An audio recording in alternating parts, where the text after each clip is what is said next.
it just really changes your ego.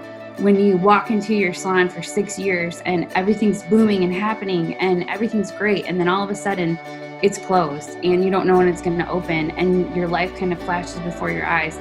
How many of you have had at least one moment that you're trying to figure out how do you fit into this world and how long it's going to stay this way?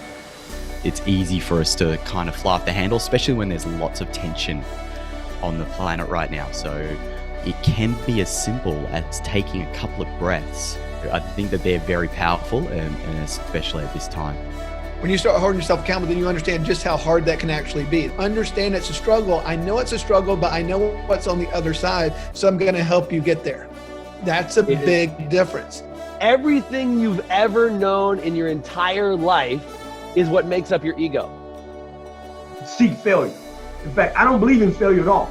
I believe in feedback and course correction. Feedback and course correction. It's hard digitally, but how many of you are still feeling the intimacy even in this conversation right now? The level of success in your life is not reflected by who you need to be. It's a reflection of who you already are.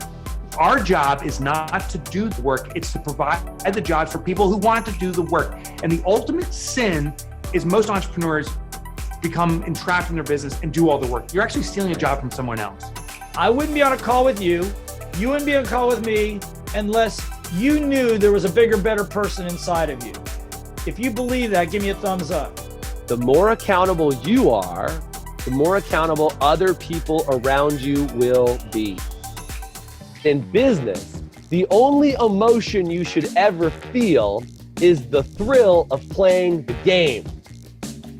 Leap before you look. Make your move before you're ready. Getting ready is often nothing more than a stalling tactic. Do you know what pauses you and prevents you from acting all the time? Is the fear of what other people will think of you. That's your ego protecting itself. If your community is your number one asset and your number one skill is your ability to communicate and sell, your number one liability is your little voice. It's the one thing that will undermine just about everything. When you can't pay your bills, you can't afford your bills. So when we start taking our profit first and there's less money to pay bills, that moment will happen very quickly. You can't pay your bills. This is your business speaking to you. When everything is equal, I know I can best my competitors. I know that I will do whatever it takes to win the game if the playing field is level. Busted!